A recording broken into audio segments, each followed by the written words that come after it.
Olha, se tem uma coisa que eu já aprendi nesse YouTube, com esse pouco de tempo que eu faço o vídeo, né, refutando os outros canais, é que sempre quando a pessoa começa um vídeo dizendo o seguinte: olha, esse vídeo eu tô fazendo, eu sei que vai dar muita mimimi, e muito pessoal vai vir com mimimi pra cima de mim, mimimi violento.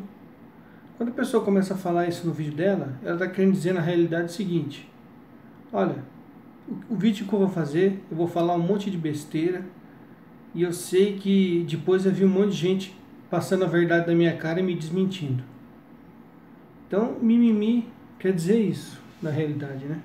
A pessoa sabe que vai falar besteira, sabe que vai vir gente refutando o que ela falou, mas ela chama essas refutações de mimimi. Isso é normal, isso é normal. A Paula ela gravou um vídeo falando sobre os deuterocanônicos, né?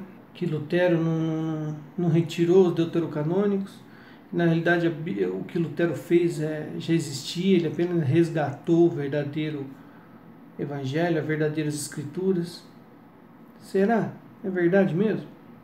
Vamos analisar o que a Paula falou, vamos ver se tem um fundamento isso aí que ela disse ou não?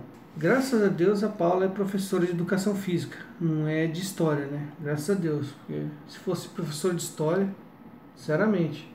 Então ela fala o seguinte, uma das coisas que ela fala: as escrituras que os judeus e Jesus usaram não continham esses tais deuterocanônicos. Será? Eu vou deixar aqui na descrição alguns vídeos que eu fiz sobre a história da Bíblia e a história do protestantismo. Em especial a história da Bíblia, né? Eu gravei, são 3 vídeos. Eu conto a história de como as Sagradas Escrituras chegou até os dias de hoje. Na época de Jesus, os judeus não tinham um cânon fechado. Na época de Jesus, os judeus estavam divididos. Alguns judeus seguiam uns livros, outros aceitavam outros livros. Eles não tinham consenso. O primeiro cânon, e o único, para falar a verdade, o único cânon, o único compêndio de livros que foi feito até a época de Jesus, foi um cânon chamado de Septuaginta, que foi a tradução para o grego dos livros do Antigo Testamento. Então, o cânon, as escrituras que chegaram até Jesus, foi a Septuaginta. Eu não vou entrar em detalhes para esse vídeo não ficar longo, mas assista o vídeo que está na descrição aqui, a história da Bíblia, vocês vão entender do que eu estou falando. Quando chegou na época de Jesus Cristo, as escrituras que os judeus de Jesus Cristo e os apóstolos deles usaram foi a Septuaginta. A Septuaginta tinha todos esses livros que tem na Bíblia Católica. Na verdade, tinha até alguns livros a mais, que estão aqui na Septuaginta, né, e entraram no cânon católico como apêndices. Né, Bel e Dragão, Epístola de Jeremias, né, Salmos de... alguns outros salmos, tanto é que na Bíblia Católica tem alguns salmos a mais que a Bíblia Protestante. É porque alguns livros que constavam na Septuaginta entraram na Bíblia Católica como apêndices. E foram unidos a outros livros, né, de forma que a quantidade de livro é menor, só que contém todos os livros. Apenas entraram como apêndice. E como que eu... Você tá bom, Robson, você está falando que Jesus e os apóstolos usaram a Septuaginta, mas como provar isso? Como provar? Como eu disse, a Septuaginta era a tradução do hebraico, da língua original, em que o Antigo Testamento foi escrito, para o grego. E a gente vai lá, por exemplo, a gente pega a passagem que está lá em Mateus, capítulo 1, versículo 23, está dizendo o seguinte: eis que a virgem conceberá e dará à luz a um filho que se chamará Emanuel, conforme Isaías 7,14, que significa Deus conosco. Então, Mateus capítulo 1, versículo 23, fala da virgem que conceberá. Só que virgem é extraído da Septuaginta. Se a gente for no original, lá em Isaías 7,14, pode ver na sua Bíblia, está escrito: pois saibam que Javé lhes dará um sinal. A jovem conceberá e dará à luz a um filho, e o chamará pelo nome de Emanuel. Então, enquanto que no original hebraico está falando a jovem, no Evangelho de Mateus se refere à virgem. Por quê? Porque usaram a tradução grega. E na tradução grega traduziram a jovem por virgem. Então é uma evidência que usaram a Septuaginta. Mateus usou a Septuaginta como referência. Outras passagens, como por exemplo em Atos capítulo 7, versículo 14, fala que as pessoas que José mandou vir junto com seu pai, né, toda a família de José que veio para o Egito, eram compostas por 75 pessoas. Isso em Atos capítulo 7, versículo 14. 75 pessoas. A gente vai no original, no hebraico, em Gênesis 46, versículo 27, está escrito o seguinte: José teve 2 filhos, nascidos no Egito. O total de pessoas da família de Jacó que foram para o Egito era de 70. Por quê? Porque em Atos dos Apóstolos, Lucas usou a tradução grega da Septuaginta. E lá falava em 75 pessoas. Enquanto que no original, lá em Gênesis, fala em 70 pessoas. Tem essa diferença. Evidências. Os apóstolos usaram a Septuaginta, que é a tradução grega do Antigo Testamento, que continham os 7 livros, que não tem na Bíblia protestante. Então, se a senhora Paula fala que os judeus de Jesus não usaram os deuterocanônicos, ela está equivocada. Usaram sim, porque usaram a Septuaginta, e a Septuaginta continha os deuterocanônicos. Então você errou, Paulo, você errou. Eu prefiro crer que você erra por inocência, né, e não consciente de que você está errando, não por mau caratismo. Aí, fora isso, tem as citações também. As citações do Novo Testamento de livros deuterocanônicos. Como, por exemplo, em Hebreus, capítulo 11, versículo 5, o autor do livro de Hebreus fala: pela fé, Enoque foi arrebatado sem ter conhecido a morte, e não foi achado, porquanto Deus o arrebatou. Mas a Escritura diz que, antes de ser arrebatado, ele tinha agradado a Deus. Então o autor de Hebreus fala que Enoque, antes de ser arrebatado, segundo as Escrituras, ele deixa claro isso, ele antes de ser arrebatado, ele agradou a Deus. Você é protestante? Procure lá no Antigo Testamento protestante, aonde diz que Enoque agradou a Deus. Você não vai achar. Lá em Gênesis 5, 24, onde fala de Enoque, diz que Enoque andou com Deus e desapareceu porque Deus o levou. Pronto. Da onde o autor de Hebreus tirou que Enoque agradou a Deus? Do livro deuterocanônico Eclesiástico. Eclesiástico, capítulo 44, versículo 16, diz o seguinte: Enoque agradou a Deus e foi transportado ao paraíso, para excitar as nações à penitência. O autor de Hebreus, novamente, tira do livro Eclesiástico, que é um livro deuterocanônico, uma informação para ele escrever a carta aos Hebreus. Como não usaram os deuterocanônicos? Como que não usaram? De onde ele tirou essa informação, se não foi de um deuterocanônico, que Enoque agradou a Deus, e ele ainda faz questão de dizer, segundo as Escrituras, Enoque agradou a Deus? Você está errada. Outra coisa, em João 10, versículos 22 ao 23, ele fala da festa da dedicação, né? Celebrava-se em Jerusalém a festa da dedicação. Era inverno, Jesus passeava no templo, no pórtico de Salomão. Procure na sua Bíblia protestante, mutilada, onde que fala em festa da dedicação. Da onde eles tiraram essa festa da dedicação? No Antigo Testamento protestante fala dela? Não fala. Sabe por quê? Porque essa festa consta no livro deuterocanônico, 1 Macabeus, capítulo 4, versículo 29. Lá ele fala, foi estabelecido por Judas e seus irmãos e por toda a Assembleia de Israel que os dias da dedicação do altar seriam celebrados. Mais uma tradição tirada da Septuaginta. Uma festa, um culto, festa da dedicação, tirada da Septuaginta, tirada de 1 Macabeus, capítulo 4, versículo 59. Eu vou deixar aqui na descrição outras referências para vocês consultarem. Eu vou deixar a citação do Novo Testamento e a referência dela nos deuterocanônicos. Vou deixar aqui na descrição, uma penca, um monte, para vocês verem que eles usavam sim, Jesus, os apóstolos e os judeus usavam sim os deuterocanônicos. E a Paula gosta de falar muito dos judeus, né? Os judeus que preservaram o Antigo Testamento, as escrituras, eram os judeus que usavam as escrituras, os judeus conheciam as escrituras. Só que eu vou falar uma coisa para vocês. Os judeus na época de Jesus estavam divididos.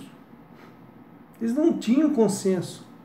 Eles estavam mais ou menos, fazendo uma analogia, os judeus na época de Jesus, eles estavam como o protestantismo hoje. É claro que não eram 30 e poucas mil seitas do judaísmo, como é hoje o protestantismo. Mas existiam algumas separações dentro do judaísmo. Existiam os fariseus, os saduceus, os essênios, tinha até os zelotas. Os samaritanos também eram considerados judeus, só que eram outro tipo de judeus. E por incrível que pareça, até nós cristãos, nós também éramos considerados uma seita do judaísmo, mais uma divisão do judaísmo. Nós éramos chamados de nazarenos. E cada uma dessas seitas do judaísmo aceitava livros diferentes. Os essênios aceitavam uns livros que os fariseus não aceitavam. Os saduceus já aceitavam outros livros. Eles não tinham consenso. É como eu falei, eles não tinham cânon. Eles não tinham fechado um cânon do judaísmo. O único cânon que tinha fechado até então era a Septuaginta, que foi feita ali por volta do século 3 a.C. Então, os judeus eles sabiam quais eram os livros do Antigo Testamento. Quais judeus? Quais? Os fariseus, os essênios, os saduceus, os nazarenos. Quais judeus? Uma citação aqui importante, Atos capítulo 2, versículo 46. Unidos de coração, frequentavam todos os dias o templo, partiam o pão nas casas e tomava comida com alegria e singeleza de coração. Então, na época ali que foi escrito Atos dos Apóstolos, até o final do primeiro século, os cristãos, eles conseguiam conviver junto com os judeus. Eles eram considerados uma seita, os cristãos, uma seita do judaísmo.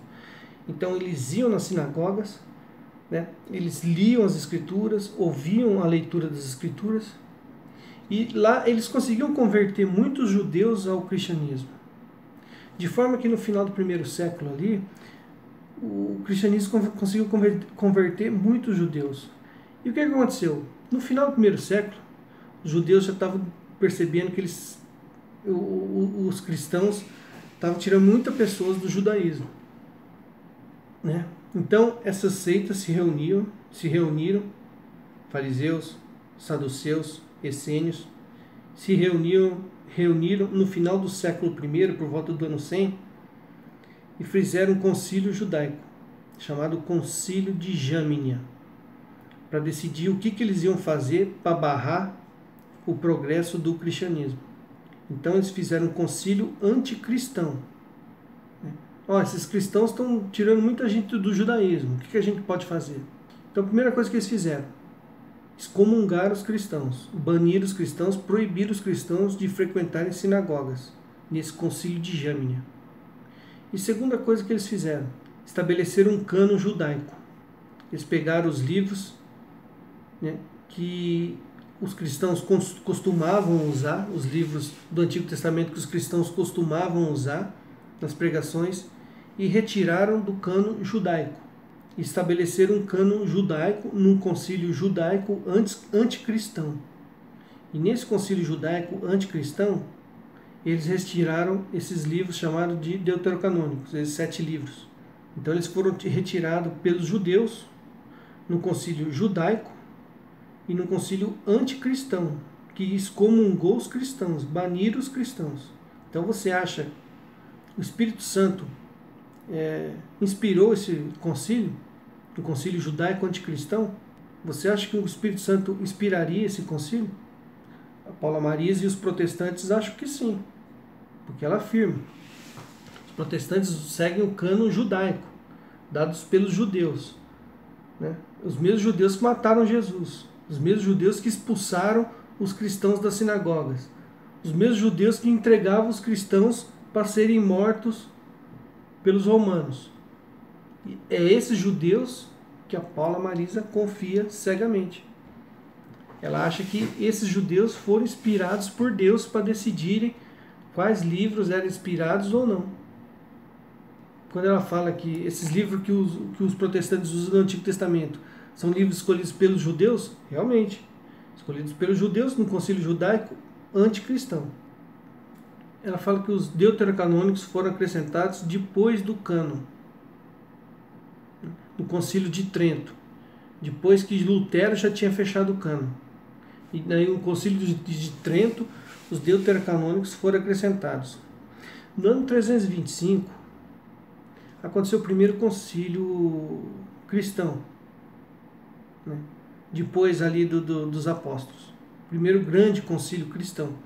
Nesse concílio, os cristãos escolheram os livros do Novo Testamento, porque no Novo Testamento havia um conflito. Haviam os cristãos católicos, havia os cristãos gnósticos, que defendiam o gnosticismo de Valentino, havia os cristãos gnósticos que defendiam o gnosticismo de Marcião. Eles estavam brigando para ver quais livros entrariam no Novo Testamento. Então foi preciso estabelecer um cânon, e cânon quer dizer dogma. Cânon, dogma, mesma coisa. Quer dizer régua, quer dizer um padrão, quer dizer uma verdade. Então, cânon e régua são praticamente sinônimos. Então eles escolheram os livros do Novo Testamento, os 27 livros que nós temos. Só que, referente ao Antigo Testamento, não precisou ter discussão, não precisou ter um dogma, não precisou estabelecer um cânon, fixar um dogma. Porque era consenso, não havia briga. Os cristãos não brigavam sobre o Antigo Testamento. Mesmo assim, depois do concílio de Nicéia, em 325, pouco tempo depois teve o concílio de Hipona, né, que deixou claro quais eram os livros do Antigo Testamento. E teve, se eu não me engano, mais 2 concílios que deixaram, afirmaram que quais eram os livros do Antigo Testamento também, e todos eles continham esses 7 livros. Mas enfim, em Nicéia se estabeleceu o Novo Testamento e o Antigo Testamento conforme nós temos na Bíblia Católica. E a prova disso é que a primeira Bíblia que existiu no mundo, que foi a Vulgata Latina, traduzida a pedido do Papa por São Jerônimo, ela continha os deuterocanônicos. Então a Vulgata, no século IV, continha os deuterocanônicos. Passou ali 1000 anos do mesmo jeito, sem ninguém reclamar, ninguém contestar. Todas as traduções, todas as Bíblias, durante 1000 anos, teve os deuterocanônicos. Chegou ali no século XV, né, que foi a primeira Bíblia impressa, a Bíblia de Gutenberg. Ela tinha os deuterocanônicos. A Bíblia de Gutenberg tinha os deuterocanônicos. Se eu não me engano, a Bíblia de Wycliffe, também tinha os deuterocanônicos. A Bíblia de Lutero tinha os deuterocanônicos. Só que um detalhe, na Bíblia de Lutero, que a Paula Marisa esqueceu, é que Lutero, ele colocou os deuterocanônicos e falou, eu vou traduzir, vai estar na minha Bíblia, só que eu não considero eles como livros inspirados. Eles entraram apenas como apêndice na Bíblia. Eles não consideram eles inspirados. Lutero realmente disse isso. Só que o que a Paula Marisa esqueceu de falar é que ele fez a mesma coisa com a Epístola de Tiago e com o livro de Apocalipse. A mesma forma que ele falou que os deuterocanônicos não eram inspirados, ele falou a carta de Tiago é uma carta de palha, e o livro de Apocalipse também não são inspirados os dois. Então, se você for aceitar o que Lutero falou, você vai ter que tirar da sua Bíblia, além dos 7 livros, vai ter que tirar Tiago e Apocalipse. Nossa! E agora, José? Seja honesta, Paulo. Seja honesta. Não seja desonesta com as pessoas que te seguem no seu canal. Lutero, ele não aceitou a inspiração dos 7, só que ele também não aceitou a inspiração de Tiago e de Apocalipse. Então, continuando. Século 17, a Bíblia King James, né, a Bíblia do rei Jaime, do século 17, tinha os deuterocanônicos, os 7 livros, a Bíblia King James, Bíblia protestante.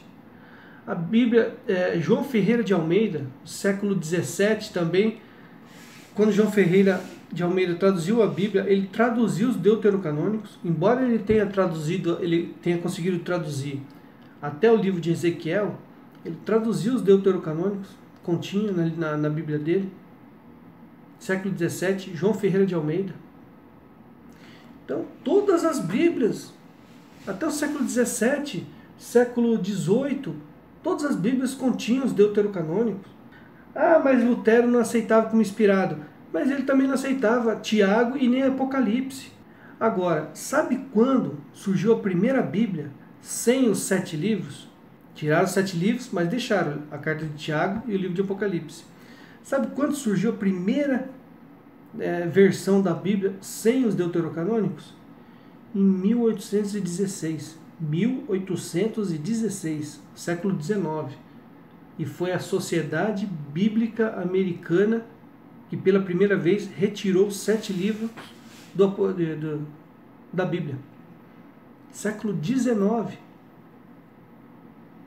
Você vai falar que você atribui isso a Lutero, sendo que na Bíblia de Lutero continha esses livros? Ignorância, ignorância. Fica com esse livrinho de fundo aí, livrinho O Grande Conflito. Pelo amor de Deus. Eu com esse livro eu tinha vergonha de mostrar ele se eu tivesse ele em casa. Eu acho que se eu usar esse livro para acender a churrasqueira, vai estragar minha carne, vai ficar com gosto ruim. Tá. Outra coisa que ela fala no vídeo dela, para acabar esse vídeo aqui, porque já está ficando longo, né? Os deuterocanônicos ensinam coisas erradas. Ela cita magia usada em Tobias 6, versículo 8. Ela fala que em Tobias, capítulo 6, versículo 8, foi usado magia. No capítulo 6, versículo 8, fala em espírito, fala em expulsar espírito, só que fala no sentido de doença. Quando fala em expulsar espírito, fala em retirar uma doença da pessoa. Tanto é que se você ler um versículo antes, o versículo 7, deixa eu ver aqui se eu tenho. Deixa eu ver aqui, faço questão de abrir. Ela leu Tobias capítulo 6, versículo 8. Só que eu vou ler o versículo antes, né? Ler o versículo 7, para vocês entenderem que a Paulo usa de má fé, né? Ela usa de má fé, ela faz uma coisa feia, ela pega um texto fora de contexto e deturpa ele. Tobias capítulo 6, vamos ver o versículo 7 e o 8 também. Tobias 6, 7 e 8. No capítulo 7 fala assim: Entretanto, Tobias interrogou o anjo, Azarias, meu irmão, peço-te que me digas qual é a virtude curativa dessas partes do peixe que me mandastes guardar. Então Tobias perguntou para o anjo: esse peixe, tem alguma parte nele que é curativa, que cura doença? Então é medicina natural, é medicina, não é curandeirismo, é cura natural. Aí no versículo 8 fala o seguinte: o anjo, é o versículo que a Paula leu, o anjo respondeu-lhe: Se puseres um pedaço do coração sobre a brasa, e a sua fumaça expulsará toda espécie de mau espírito. Doença, curará a doença. Expulsará mau espírito aqui, quer dizer, curará doença, que é o que ele perguntou no versículo 7.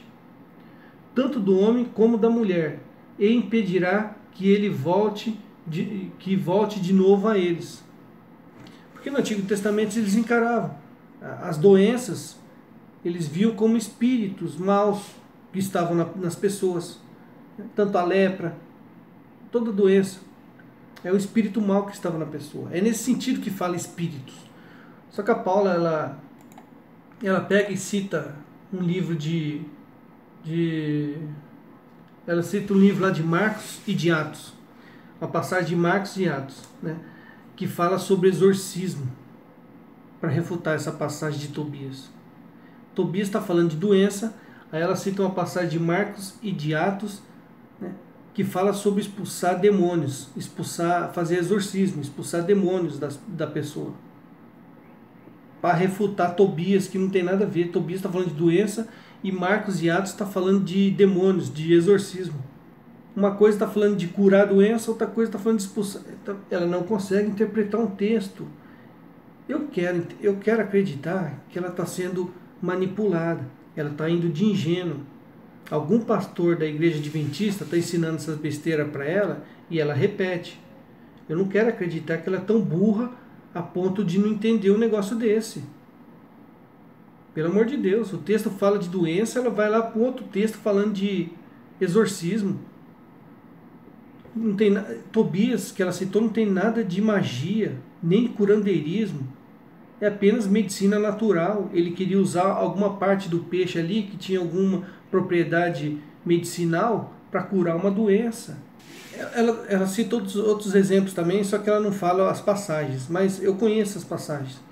Então o protestante fala que, por exemplo, no Antigo Testamento, nos deuterocanônicos, ensina curandeirismo, citando essa parte de Tobias, eu já refutei, não é curandeirismo, né, e nem é magia, é burrice da Paula falar isso. Eles falam também que... um detalhe. Tobias usou medicina natural. Ele usou alguma coisa para curar uma doença. Em João capítulo 9, versículos 6 e 7, também Jesus usa coisas naturais para curar uma pessoa. Jesus 9, versículo 6 e 7 diz: dito isso, cuspiu no chão, fez um pouco de lodo com a saliva e com o lodo ungiu os olhos do cego. Depois lhe disse: vai, lava-te da piscina de Siloé. O cego foi, lavou-se e voltou vendo. Jesus usou magia? Jesus usou curandeirismo? Eu pergunto para vocês. Então, se no Deuterocanônicos tem magia e curandeirismo, no Novo Testamento também tem. Jesus também praticou curandeirismo e magia. Aí eles dizem, porque os deuterocanônicos incitam a vingança, né? Porque tem passagens no Antigo no Deuterocanônico que incitam a vingança. Êxodo 21, capítulos 23 e 24. Levítico 24, capítulo 19 e 20, ensinam vingança também. É comum no Antigo Testamento. Olho por olho, dente por dente.